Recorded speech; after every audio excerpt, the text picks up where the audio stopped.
മക്കളെ, കുറച്ച് സത്യങ്ങൾ നിങ്ങൾക്ക് പറഞ്ഞു തരാൻ വേണ്ടിയിട്ടാണ് ഞാൻ വന്നിരിക്കുന്നത്. ഈ വീഡിയോയിൽ പറയുന്ന കാര്യങ്ങളുടെ അടിസ്ഥാനത്തിൽ നിങ്ങൾ ചെറിയ ചെറിയ മാറ്റങ്ങൾ നിങ്ങളുടെ പഠനത്തിലും നിങ്ങളുടെ ജീവിതത്തിലും വരുത്തിയാൽ ഞാൻ അവസാനം പറയുന്ന കാര്യം നടക്കും. അതിൽ ഫസ്റ്റ് കാര്യമാണ് മക്കളെ ഇത്.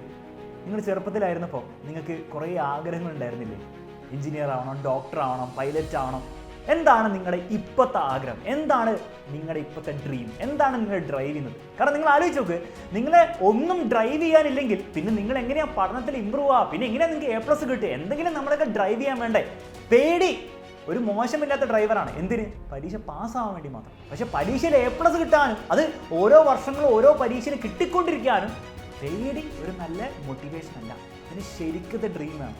അപ്പോൾ എന്താണെന്നുള്ള കാര്യം നിങ്ങൾ ഒന്നും കൂടി ആലോചിച്ച് നോക്കുക. അതിനെ പലരും മറന്നിട്ടുണ്ടാവും, സീരിയസ് ആയിട്ട് എടുക്കുന്നുണ്ടാവില്ല നിങ്ങളുടെ ഡ്രീമിനെ. നിങ്ങൾ അതിനൊന്ന് സീരിയസ് ആയിട്ട് എടുത്ത് നോക്കണോ? നിങ്ങളുടെ മൊത്തത്തിലെ ആറ്റിറ്റ്യൂഡ് അങ്ങോട്ട് മാറും. കാരണം നിങ്ങൾ ഇനി മുതൽ പഠിക്കുന്നത് എന്തിനായിരിക്കും? ആ ഒരു ഡ്രീമിലേക്ക് എത്താൻ വേണ്ടിയിട്ടായിരിക്കും. അല്ലാതെ ആരെയും പേടിച്ചിട്ടോ അല്ലെ ആരെയും പ്രൂവ് ചെയ്യാൻ വേണ്ടിയിട്ടോ ഒന്നുമല്ല. നിങ്ങൾക്ക് നിങ്ങളുടെ ആഗ്രഹത്തിലേക്ക് എത്താൻ വേണ്ടിയിട്ടാണ്. അപ്പോൾ അതിൽ നിങ്ങൾ ആദ്യം ഫോക്കസ് ചെയ്യണം. അത് കമൻറ്റ് ബോക്സിൽ ആദ്യം കമൻറ്റ് ചെയ്യും.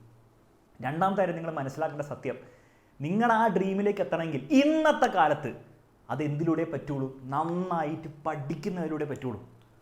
അപ്പോൾ പഠിക്കുന്നതിൻ്റെ ആദ്യത്തെ ഒബ്ജക്റ്റീവ് എന്തായിരിക്കണം? നിങ്ങളുടെ ആ ഒരു ഡ്രീം കരിയറിലേക്ക് എത്താൻ തന്നെയായിരിക്കണം. ഇനി എങ്ങാനും നിങ്ങൾക്ക് ആ ഡ്രീം കരിയർ മാറിയാലോ? സാർ ഇപ്പോൾ എനിക്ക് ഇതാണ് ആഗ്രഹം, +2 എത്തുമ്പോൾ എൻ്റെ ആഗ്രഹം മാറിയാലോ? മക്കളെ, നിങ്ങളുടെ ആഗ്രഹം മാറിയാലോ നിങ്ങളുടെ ഈ ലോകത്തിൽ ഇന്ന് അവൈലബിൾ ആയിട്ടുള്ള ഏത് കരിയറിലേക്കും ഏത് നല്ല കോളേജിലേക്കും നിങ്ങൾക്ക് അഡ്മിഷൻ കിട്ടി നിങ്ങൾക്ക് നന്നായിട്ട് പഠിക്കണം എന്ന് ആഗ്രഹം ഉണ്ടെങ്കിൽ നിങ്ങൾക്ക് നല്ല മാർക്ക് വേണം. മാർക്കിലുപരി നിങ്ങൾക്ക് നല്ല നോളേജ് വേണം. ആ നോളേജ് ഉണ്ടാക്കാൻ പറ്റിയ ആകെയുള്ള സമയം എന്നാണ്? നിങ്ങൾ ഈ സ്കൂളിൽ പഠിക്കുമ്പോഴാണ്. നാളെ കോളേജിൽ പോകുമ്പോൾ ആരും നിങ്ങളുടെ പുറകെ നിങ്ങളെ പഠിപ്പിക്കാനൊന്നും വരില്ല. അവിടെ വേണം നിങ്ങൾ പഠിച്ചോണം. പക്ഷെ അത് നല്ല സ്ഥലങ്ങളിൽ എത്തിയാൽ മാത്രമേ നിങ്ങൾക്ക് അവിടെയും നന്നായി പഠിക്കാൻ പറ്റുള്ളൂ. അപ്പോൾ അതിൻ്റെ ഫസ്റ്റ് സ്റ്റെപ്പ് എന്താണ്? ഈ സ്കൂളിലെ പഠനം തന്നെയാണ്. അതിൽ മാർക്കും ഉൾപ്പെടും, നിങ്ങൾ ഉണ്ടാക്കാൻ പോകുന്ന നോളേജും അവിടെ മാറ്റർ ചെയ്യും. അപ്പോൾ രണ്ടും നിങ്ങൾ മാക്സിമം ഉണ്ടാക്കാൻ വേണ്ടി ശ്രമിക്കണം. കാരണം നിങ്ങൾക്ക് ഏത് കോളേജ് കിട്ടുന്നു അതിനനുസരിച്ചുള്ള ഫ്രണ്ട്സ് ആയിരിക്കും നിങ്ങൾക്ക് ഉണ്ടാവുക. നിങ്ങൾക്ക് നല്ല കോളേജിലാണ് നിങ്ങൾക്ക് അഡ്മിഷൻ കിട്ടുന്നതെങ്കിൽ, നിങ്ങൾ നല്ല കോളേജിൽ പഠിക്കാൻ പറ്റുമെങ്കിൽ നിങ്ങളുടെ ഫ്രണ്ട്സും ആ ലെവലിലുള്ള ആൾക്കാരായിരിക്കും. അവർ നിങ്ങളെ മോട്ടിവേറ്റ് ചെയ്യും. ഞാൻ 2 വർഷം IIM പഠിച്ച സമയത്ത് എനിക്ക് ഏറ്റവും വലിയ മോട്ടിവേഷനായിട്ട് തോന്നിയത് എൻ്റെ കോളേജിലെ ക്യാമ്പസോ അവിടുത്തെ ഫെസിലിറ്റീസോ ഒന്നും അല്ല, എൻ്റെ കൂടെ പഠിക്കുന്ന ആൾക്കാരാണ്. കാരണം അവരൊക്കെ എന്നെക്കാളും വേറെ ലെവലിലാണത്. അപ്പോൾ അവരുടെ ആ ലെവലിലേക്ക് എത്താൻ വേണ്ടിയിട്ടാണ് നമ്മൾ നോക്കിക്കൊണ്ടിരിക്കുക എല്ലാ ദിവസവും. അവരിൽ നിന്ന് എന്തൊക്കെയാണ് പഠിക്കാൻ പറ്റുക, അവരുടെ ആ ഡ്രൈവിൽ നിന്ന് നമുക്ക് എന്തൊക്കെ മനസ്സിലാക്കാൻ പറ്റും എന്നുള്ള കാര്യങ്ങളാണ് നമ്മൾ നോക്കിക്കൊണ്ടിരിക്കുക. അത് വേറെ ലെവൽ ഡ്രൈവ് ആയിരിക്കും. നേരെ മറിച്ച് നിങ്ങളുടെ ലൊക്കട കോളേജിൽ അഡ്മിഷൻ എടുക്കുന്നത് നിങ്ങളുടെ ഫ്രണ്ട്സും അങ്ങനെ തന്നെ ആയിരിക്കും. അവർ നിങ്ങളെ താഴേക്ക് വലിക്കാനാണ് ശ്രമിക്കുക. നിങ്ങളുടെ ലൈഫിൽ നിങ്ങൾ താഴേക്കായി പോകും. അപ്പോൾ ഈ ഒരു കാര്യം ഭയങ്കര അധികം മാറ്റർ എന്നുള്ള കാര്യം മനസ്സിലാക്കുക. കാരണം നിങ്ങളുടെ കോളേജും നിങ്ങളുടെ ഫ്രണ്ട്സും ആ അറ്റ്മോസ്ഫിയർ അവിടുത്തെ പ്രൊഫസേഴ്സും ഒക്കെ ആയിരിക്കും നിങ്ങളെ ഷേപ്പ് ചെയ്യാൻ പോകുന്നത്. അങ്ങനെ വരുമ്പോഴായിരിക്കും നിങ്ങൾക്ക് നല്ലൊരു ജോലി കിട്ടുക. നല്ലൊരു ജോലി കിട്ടുമ്പോഴാണോ നിങ്ങൾക്ക് നാളെ ഒരു കല്യാണം കഴിക്കാൻ പറ്റുക. ആണുങ്ങളാണ് പെൺകുട്ടികളാണെങ്കിലും അങ്ങനെ നല്ലൊരു പാർട്ട്ണറിനെ കിട്ടുമ്പോഴല്ലേ നമ്മുടെ ലൈഫ് ഹാപ്പി ആവുള്ളൂ, നല്ല കുട്ടികളാവുള്ളൂ. അപ്പോൾ ഈ രീതിയിൽ വേണം നിങ്ങൾ ചിന്തിക്കാൻ വേണ്ടി. You should have A long term vision. അപ്പോൾ ഈ പഠനത്തിലൂടെയാണ് നിങ്ങൾ അതിലേക്ക് എത്താൻ പോകുന്നത്. അപ്പോൾ ഇതൊക്കെ പറയുമ്പോൾ ചില കുട്ടികൾ ആലോചിക്കുന്നുണ്ടാവും, സാർ നമുക്ക് പഠിക്കാതെയും സക്സസ്ഫുൾ ആകാൻ പറ്റുന്ന കരിയേഴ്സ് ഇല്ലേ? ബിസിനസ് തുടങ്ങുക, കണ്ടന്റ് ക്രിയേറ്റർ ആവുക, അത് ഇത് എന്ന് പറഞ്ഞിട്ട് പഠിക്കാതെ നമുക്ക് ചെയ്യാൻ പറ്റില്ലേ? മക്കളെ മനസ്സിലാക്കണം, അതൊക്കെ പണ്ടത്തെ കാര്യമാണ്. ഇന്നത്തെ കാലത്ത് നിങ്ങൾ ഏത് കരിയർ ആയിക്കോട്ടെ, ക്രിയേറ്റീവ് ആയിട്ടുള്ള ഏത് കരിയർ ആയിക്കോട്ടെ, നിങ്ങൾ ആക്ടിങ് എടുത്തോ, നിങ്ങൾ വീഡിയോ എഡിറ്റിംഗ് എടുത്തോ, എല്ലാത്തിനും നിങ്ങൾക്ക് എന്തിൻ്റെ നോളജ് വേണം? നിങ്ങൾക്ക് ബേസിക് ആയിട്ടുള്ള ഇംഗ്ലീഷിൻ്റെ നോളജ് വേണം. ബേസിക് ആയിട്ടുള്ള മാത്സിൻ്റെയും ബേസിക് ആയിട്ടുള്ള ഫിസിക്സിൻ്റെയും ഒന്നും നോളജ് ഇല്ലാതെ നിങ്ങൾക്ക് അതിൽ മുന്നോട്ട് പോകാൻ പറ്റില്ല. ഇനി ഇതിലുപരി ഈ നോളജും സ്കിൽസും അല്ലാത്ത വേറൊരു കാര്യം നിങ്ങൾ മിസ് ചെയ്യുന്നുണ്ട്. ഈ പഠനത്തിൻ്റെ ആകെയുള്ള ഒബ്ജക്റ്റീവ് ജോലി കിട്ടുക, ആകെയുള്ള ഒബ്ജക്റ്റീവ് കോളേജിൽ അഡ്മിഷൻ കിട്ടുക മാത്രമല്ല, നിങ്ങളെ എങ്ങനെയാണ് ഹാർഡ് വർക്ക് ചെയ്യാന്നുള്ള കാര്യം എന്ത് പഠിപ്പിക്കും? ഈ സ്കൂൾ ജീവിതം പഠിപ്പിക്കും. കാരണം നിങ്ങൾ ആലോചിച്ച് നോക്കും, നിങ്ങൾ ഏത് കരിയറിലെത്തിയാലും ബിസിനസ് ആയിക്കോട്ടെ, കണ്ടന്റ് ക്രിയേഷൻ ആയിക്കോട്ടെ, എന്തും ആയിക്കോട്ടെ, അവിടെ പണിയെടുക്കാത്ത ആൾക്ക് ഒരിക്കലും എന്ത് ചെയ്യാൻ പറ്റില്ല? സക്സസ്ഫുൾ ആകാൻ പറ്റില്ല. അപ്പോൾ ആ പണിയെടുക്കുന്ന ശീലം നിങ്ങൾ എന്നാണ് ഉണ്ടാക്കാൻ പോകുന്നത്? നാളെ 12ാം ക്ലാസ് കഴിഞ്ഞ് പെട്ടെന്ന് പുറത്തിറങ്ങുമ്പോൾ പെട്ടെന്ന് അങ്ങോട്ട് വരുന്ന ശീലം അല്ല. It is A quality you build from your childhood. ഈ ക്വാളിറ്റി നിങ്ങൾ ഇപ്പോൾ ബിൽഡ് ചെയ്തെടുത്തില്ലെങ്കിൽ നാളെ പെട്ടെന്ന് അത് ഒരു ദിവസം പൊട്ടി മുളയ്ക്കാൻ പോകുന്നില്ല. അപ്പോൾ അത് ബിൽഡ് ചെയ്യാനുള്ള ഏറ്റവും ബെസ്റ്റ് ടൈം എന്താണോ? ഈ പഠിത്തമാണ്. കാരണം പഠിക്കുന്നത് നമുക്ക് ആർക്കും വലിയ താല്പര്യമില്ലാത്ത കാര്യമാണ്. ആ താല്പര്യമില്ലാത്ത കാര്യം എത്രത്തോളം ഡെഡിക്കേറ്റഡ് ആയിട്ട് ചെയ്യുന്നു എങ്ങനെയാണ് നമ്മൾ ഹാർഡ് വർക്ക് എന്ന് വിളിക്കുക. ഫുട്ബോൾ കളിക്കുന്ന ഹാർഡ് വർക്ക് അല്ല, അത് നമുക്ക് ഇഷ്ടമുള്ള കാര്യമാണ്. അല്ലെങ്കിൽ കമ്പ്യൂട്ടറിൽ ഗെയിം കളിക്കുന്ന, ഇൻസ്റ്റാഗ്രാമിൽ സ്ക്രോൾ ചെയ്യുന്ന ഹാർഡ് വർക്ക് അല്ല, കാരണം ഇഷ്ടമുള്ള കാര്യമാണ്. അപ്പോൾ നമ്മൾ ഹാർഡ് വർക്ക് ഒരിക്കലും പറയില്ല. 3 മണിക്കൂർ നിങ്ങൾ ചെയ്ത ഹാർഡ് വർക്ക് എന്ന് പറയുക. ഇഷ്ടമില്ലാത്ത, താല്പര്യം കുറവുള്ള കാര്യങ്ങൾ ചെയ്യുമ്പോഴാണ് ഹാർഡ് വർക്ക് എന്ന് പറയുക. ആ ഒരു കാര്യം നിങ്ങൾക്ക് ഇനി ഫ്യൂച്ചറിൽ ആവശ്യമുണ്ടാവും. നിങ്ങൾ ഏത് പ്രൊഫഷനിൽ പോയാലും ആ പ്രൊഫഷൻ്റെ ഭാഗമായിട്ട് നിങ്ങൾക്ക് വലിയ താല്പര്യമില്ലാത്ത കാര്യങ്ങൾ നിങ്ങൾ ചെയ്തേ പറ്റുന്നുണ്ടാവുള്ളൂ. അത് ചെയ്യുന്ന ആ ഒരു ശീലം ഉണ്ടാക്കിയെടുക്കുക ഇപ്പോഴാണ് അത് മനസ്സിലാക്കുക. ഇനി മൂന്നാമത്തെ ഒരു കാര്യം കൂടെ നിങ്ങൾ മനസ്സിലാക്കേണ്ടത്, നിങ്ങൾക്ക് നിങ്ങളുടെ പേരൻസ് വേറെ എന്തെങ്കിലും റെസ്പോൺസിബിലിറ്റി തന്നിട്ടുണ്ടോ? ഈ വീഡിയോ കാണുന്ന എല്ലാ കുട്ടികളും നിങ്ങൾ ഫോണിലോ കമ്പ്യൂട്ടറോ ഒക്കെ ഇരുന്നിട്ടായിരിക്കും കാണുന്നത്. അപ്പോൾ എനിക്ക് ഉറപ്പാണ് ഈ വീഡിയോ കാണുന്ന കുട്ടികൾക്ക് നിങ്ങളുടെ ലൈഫിൽ പേരൻസ് ആയിട്ട് നിങ്ങൾക്ക് വേറെ തലവേദനകളൊന്നും തന്നിട്ടുണ്ടാവില്ല. ആകെയുള്ള ഒരു പണി എന്താണ്? ഈ പഠിക്കുക മാത്രമല്ലേ ഉള്ളൂ. അപ്പോൾ നിങ്ങളൊന്ന് ആലോചിച്ച് നോക്കട്ടോ, ഈ ഒറ്റ കാര്യം പഠിക്കുക എന്നുള്ള ഒറ്റ കാര്യത്തിൽ അത് നിങ്ങൾക്ക് വൃത്തിക്ക് ചെയ്യാൻ പറ്റിയില്ലെങ്കിൽ നാളെ 100 കാര്യങ്ങൾ എങ്ങനെ നിങ്ങൾ വൃത്തിക്ക് ചെയ്യാൻ പറ്റുക? അപ്പോൾ അതൊരു ട്രെയിനിങ് ആയിട്ട് കാണാം. ഓക്കെ, നിങ്ങൾ ഫിസിക്സ് പഠിച്ചിട്ട് എന്താ കാര്യം, മാത്സ്, അതൊന്നും നിങ്ങൾ ആലോചിക്കേണ്ട ആവശ്യമില്ല. നിങ്ങൾക്ക് ഒരു കാര്യം തന്നില്ല, അത് നിങ്ങൾക്ക് വൃത്തിക്ക് ചെയ്യാൻ പറ്റുമോ? അത് വൃത്തിക്ക് ചെയ്യാൻ പറ്റിയാലേ നാളെ 10 കാര്യങ്ങൾ അല്ലെങ്കിൽ 100 കാര്യങ്ങൾ ജീവിതത്തിൽ വരുമ്പോൾ അത് വൃത്തിക്ക് ചെയ്യാൻ പറ്റുള്ളൂ. അതിൻ്റെ ട്രെയിനിങ് ആയിട്ട് കാണുക. അപ്പോൾ ഈ 3 കാര്യങ്ങളാണ് നിങ്ങളുടെ പഠിക്കാൻ വേണ്ടിയിട്ടുള്ള ആരും മോട്ടിവേറ്റ് ഉണ്ട്. ഒബ്വിയസ്ലി അതിൽ ഡ്രീം ഒരു ഭാഗമാണ്. കാരണം ഡ്രീമാണ് ആ ഉള്ളിൽ നിന്ന് വരുന്ന ഇൻട്രൻസിക് മോട്ടിവേഷൻ തരുന്നത്. ബാക്കിയുള്ള ഈ 3 കാര്യങ്ങളുണ്ടെന്ന് ആരും മനസ്സിലാക്കി. ഇത് മനസ്സിലായെങ്കിൽ മനസ്സിലായി സാർ എന്ന് പറയാം. ഇനി കുറച്ചും കൂടി കാര്യങ്ങളുണ്ട് എനിക്ക് പറയാം. ഇതൊക്കെ കേൾക്കുമ്പോഴത്തേക്ക് നിങ്ങൾ എനിക്കറിയാം കുറേ ഉള്ള ആലോചിക്കുന്നുണ്ടോ, സാർ അത് അങ്ങനെയൊന്നല്ല, എനിക്ക് പഠിക്കാനൊക്കെ കുറേ പ്രശ്നങ്ങളുണ്ട്, വീട്ടിൽ പേരൻസ് ശരിയല്ല, അവരിങ്ങനെ കുറേ ഇങ്ങനെ ദേഷ്യം പിടിക്കും, ഇതാക്കും, കച്ചറയാണ്, സ്കൂളിലെ ടീച്ചേഴ്സ് ഭയങ്കര ഡീമോട്ടിവേറ്റിംഗ്, അവന്മാർക്ക് പഠിപ്പിക്കാൻ അറിയില്ല, അങ്ങനെ കുറേ എക്സ്ക്യൂസ് നിങ്ങൾക്ക് പറയാനുണ്ടാവും അല്ലേ? നിർത്തിക്കോ. ഇന്ന് നിങ്ങൾ എക്സ്ക്യൂസ് നിർത്തിയില്ലെങ്കിൽ ഞാൻ ഗ്യാരണ്ടി ചെയ്യാണ്, നിങ്ങൾ ജീവിതകാലം മുഴുവൻ ഈ എക്സ്ക്യൂസും പറഞ്ഞുകൊണ്ടിരിക്കുകയായിരിക്കും. നിങ്ങൾ കോളേജിലെത്തുമ്പോൾ കോളേജിലെ പ്രൊഫസറിന് ചീത്ത പറയും, നിങ്ങൾ കോളേജിൻ്റെ അവിടുത്തെ പ്രശ്നത്തിന് അഡ്മിനിസ്ട്രേഷനെ ചീത്ത പറയും, നിങ്ങൾ നാളെ ജോലി എത്തിക്കഴിഞ്ഞാൽ നിങ്ങളുടെ ബോസിനെ നിങ്ങൾ ചീത്ത വിളിക്കും, അയാളുടെ കുഴപ്പമാണ്, ഇത് കുഴപ്പമാണ്, കമ്പനീനെ കുറച്ച് ചീത്ത പറയും. ഇങ്ങനെ ചീത്ത പറഞ്ഞ് എക്സ്ക്യൂസും പറഞ്ഞ് നിങ്ങൾ ജീവിതകാലം മൊത്തം ഒരു എക്സ്ക്യൂസ് മെഷീനായി മാറും. അത് ഇന്ന് മുതൽ നിർത്തിക്കും മക്കളെ. എല്ലാവർക്കും ലൈഫിൽ എല്ലാ പോയിന്റ്സിലും ബുദ്ധിമുട്ടുകളുണ്ടാവും. നിങ്ങൾ ഒരിക്കലും വിചാരിക്കരുത് നിങ്ങളുടെ ചുറ്റുമുള്ള ആൾക്കാരൊക്കെ നിങ്ങൾക്ക് വേണ്ടി, നിങ്ങൾക്ക് ലൈഫ് അടിപൊളിയാക്കാൻ വേണ്ടിയിട്ട് ഇങ്ങനെ ഒരുങ്ങിയിരിക്കുകയാണ്.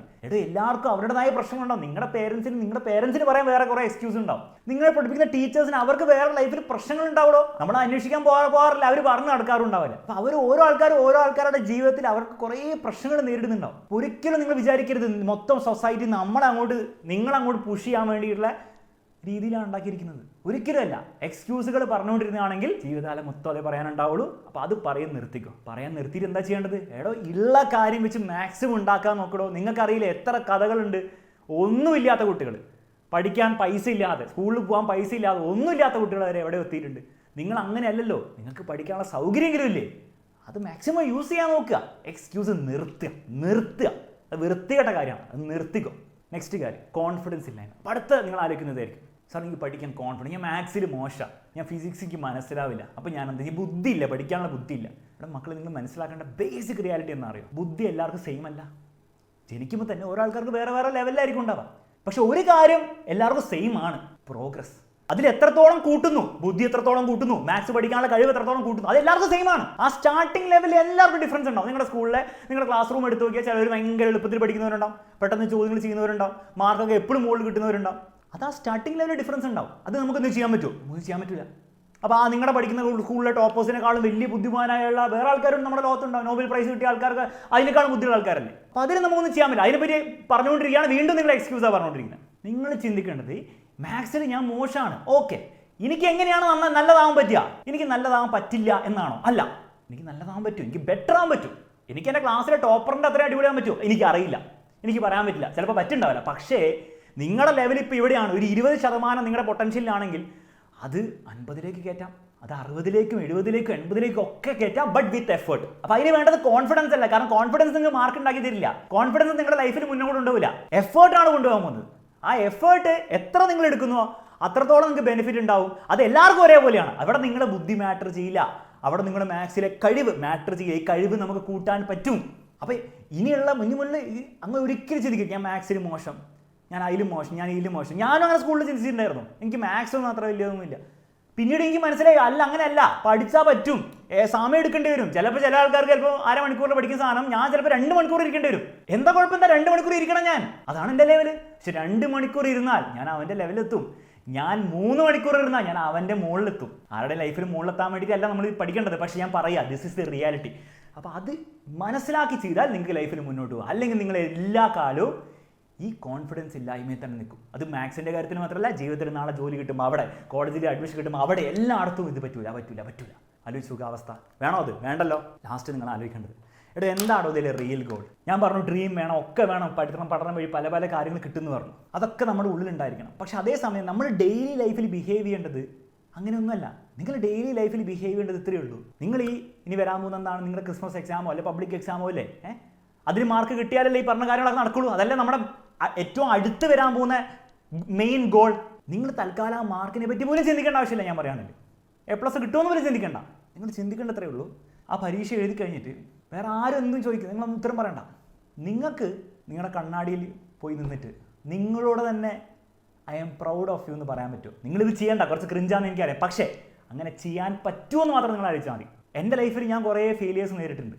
എൻ്റെ +2 കഴിഞ്ഞിട്ട് എനിക്ക് സ്റ്റീഫൻസ് എന്ന് പറഞ്ഞ കോളേജ്, സെൻറ്റ് സ്റ്റീഫൻസ് ഡൽഹി എന്ന് പറഞ്ഞ ഭയങ്കര പ്രസ്തീരിച്ച കോളേജ് ഉണ്ട്, അലൻസാറൊക്കെ അവിടെ പഠിച്ചത്. അവിടെ ഞാൻ ഇൻ്റർവ്യൂവിനൊക്കെ പോയിട്ടുണ്ടായിരുന്നു. എനിക്ക് കിട്ടിയില്ല അഡ്മിഷൻ. അതിനുശേഷം ഞാൻ കോളേജിൽ പഠിക്കുന്ന സമയത്ത് ഞാൻ IIT MSc അപ്ലൈ ചെയ്തിട്ടുണ്ടായിരുന്നു. അതിനോട് ഞാൻ കഷ്ടപ്പെട്ട് പഠിച്ചു. എനിക്ക് എൻട്രൻസ് കിട്ടിയില്ല. എൻ്റെ മറ്റേ കഴിഞ്ഞ ദിവസത്തെ IIMൻ്റെ വീഡിയോയിൽ ഞാൻ പറയുന്നുണ്ട്, ലേൺ വിത്ത് അലക്സിൽ, നിങ്ങൾ പോയി കണ്ടു നോക്കിയാൽ മനസ്സിലാവും. എക്സാമിൻ്റെ തുടങ്ങുന്നതിന് മുമ്പ് ഞാനും അലൻസാർ വേറെ സ്റ്റാർട്ടപ്പ് തുടങ്ങിയിട്ടുണ്ടായിരുന്നു. പൊട്ടി പാളിസായി. അങ്ങനെ പല പല ഫെയിലിയേഴ്സ് നമുക്ക് ഉണ്ടായിട്ടുണ്ട്. എല്ലാം ഞാൻ പറഞ്ഞ് വൃത്തികേടാക്കുന്നില്ല. ഈ ഒരു ഫെയിലിയർ വന്നപ്പോൾ എനിക്ക് റിഗ്രറ്റ് ഇല്ല. കാരണം എനിക്കറിയാം ഞാൻ ഉഴപ്പിയത് കൊണ്ടല്ല അത് ഫെയിലിയർ ആയത്. ഞാൻ ഉഴപ്പിയത് കൊണ്ടല്ല, ഞാൻ എൻ്റെ മാക്സിമം കൊടുത്തിട്ടുണ്ടായിരുന്നു, എന്നിട്ടും അത് ഫെയിലിയർ ആയി. അതുകൊണ്ട് എനിക്കൊരു സമാധാനമാണ്. കാരണം അല്ലെങ്കിൽ എന്താണ്, എൻ്റെ മനസ്സിൽ എപ്പോഴും ഉണ്ടാവും, ഞാൻ ഉഴപ്പിയത് കൊണ്ടല്ലേ, ഞാൻ കുറച്ചുകൂടി കഷ്ടപ്പെട്ടിരുന്നെങ്കിൽ. അത് ഒരിക്കലും ഉണ്ടാകാൻ പാടില്ല. എനിക്ക് 100% പറയാം, എനിക്കൊരു റിഗ്രറ്റും ഇല്ല എൻ്റെ ഫെയിലിയേഴ്സിൽ. കാരണം അത്ര ഞാൻ ട്രൈ ചെയ്തു, എൻ്റെ പറ്റുന്ന അത്ര ഞാൻ ട്രൈ ചെയ്തു. നിങ്ങളും നിങ്ങളുടെ പരീക്ഷ കഴിയുമ്പോൾ അത്ര ആലോചിച്ചാൽ മതി. നിങ്ങൾക്ക് നിങ്ങളുടെ മിററിൽ നോക്കിയിട്ട് പറയാൻ പറ്റണം, എന്നെ കൊണ്ട് പറ്റുന്ന മൊത്തം ഞാൻ കൊടുത്തിട്ടുണ്ട്. ഇനി അത് നെക്സ്റ്റ് ലെവലിലേക്ക് കൊണ്ടുപോകും. നിങ്ങളുടെ പേരൻസിനോട് നിങ്ങൾക്ക് പറയാൻ പറ്റുകയാണെങ്കിൽ, അച്ഛ, അമ്മ, ഉപ്പ, ഉമ്മ, എന്നെ കൊണ്ട് പറ്റുന്ന ഞാൻ കൊടുത്തിട്ടുണ്ട്, ഇതിൽ കൂടുതൽ എനിക്ക് പറ്റില്ല. നിങ്ങൾ ആലോചിച്ച് നോക്കുക, അവരുടെ അടുത്ത് നിങ്ങൾക്ക് അത് പറയാൻ പറ്റുമെങ്കിൽ അവർക്ക് അത് മനസ്സിലാക്കാനും പറ്റുള്ളൂ. പക്ഷേ അത് റിയൽ ആയിരിക്കണം, കള്ളായിരിക്കരുത്, അത് റിയൽ ആയിരിക്കണം. ഇനി സത്യം എന്താണെന്ന് വെച്ചാൽ മനസ്സിലാക്കുക. സത്യം എന്താണെന്ന് വെച്ചാൽ നിങ്ങൾ ആ റിയൽ എഫേർട്ട് ഇട്ട് കഴിഞ്ഞാൽ നിങ്ങൾ ആ ഗോളിലേക്ക് നിങ്ങൾ എത്തിയിരിക്കും. അതാണ് അതിൻ്റെ രസം, അതാണ് അതിൻ്റെ രസം. അപ്പോൾ നിങ്ങൾ പഠിക്കുമ്പോൾ നിങ്ങൾ A+ കിട്ടിയ ഫുൾ മാർക്ക് ചിന്തിക്കണ്ടോ? നിങ്ങൾ മാക്സിമം നിങ്ങളുടെ എഫേർട്ട് ഇടാൻ വേണ്ടി നോക്കുക. നിങ്ങളെ കൊണ്ട് പറ്റുന്ന സമയത്ത് നിങ്ങൾ പഠിക്കുക, അല്ല സമയത്ത് കളിക്കുക, എല്ലാം ചെയ്യാം. റിസൾട്ടിനെ പറ്റി നിങ്ങൾ കുറേ ആലോചിക്കും വേണ്ട. പക്ഷേ രസകരമായുള്ള കാര്യം, ഇങ്ങനെ ചെയ്താൽ റിസൾട്ട് വരും. ഈ വീഡിയോയിൽ പറഞ്ഞ കാര്യങ്ങളൊന്നും നിങ്ങൾ ഒരു നെഗറ്റീവ് ടോണിലെടുക്കരുത്. കുറച്ച് സത്യങ്ങൾ നിങ്ങൾ ഇപ്പോഴേ മനസ്സിലാക്കേണ്ടതുണ്ട്. അത് നിങ്ങളോട് ഇപ്പം തന്നെ പറയുക എന്നുള്ള responsibility as your teacher, as your brother എനിക്കുണ്ട്. അത് ഞാൻ വന്ന് പറഞ്ഞു എന്ന് മാത്രമേ ഉള്ളൂ. ഈ വീഡിയോയിലൂടെ എൻ്റെ ആകെയുള്ള ഉദ്ദേശത്രേ ഉള്ളൂ. നിങ്ങൾ മനസ്സിലാക്കേണ്ടത്, നിങ്ങൾ ഈ ഭൂമിയിലൂടെ നടക്കേണ്ട ആൾക്കാരല്ല, നിങ്ങൾ ഓടേണ്ട ആൾക്കാർ പോലില്ല, നിങ്ങൾ പറക്കേണ്ട ആൾക്കാരാണ് മക്കളെ. അപ്പോൾ നമുക്ക് പറക്കണം. കമൻറ്റ് ബോക്സിൽ കമൻറ്റ് ചെയ്യുക, അടിച്ച് പൊളിച്ച് ഈ വീഡിയോയ്ക്ക് ശേഷം മോട്ടിവേറ്റഡ് ആയിട്ട് പോയിരുന്ന് പഠിക്കുക. നമുക്ക് കാണാം.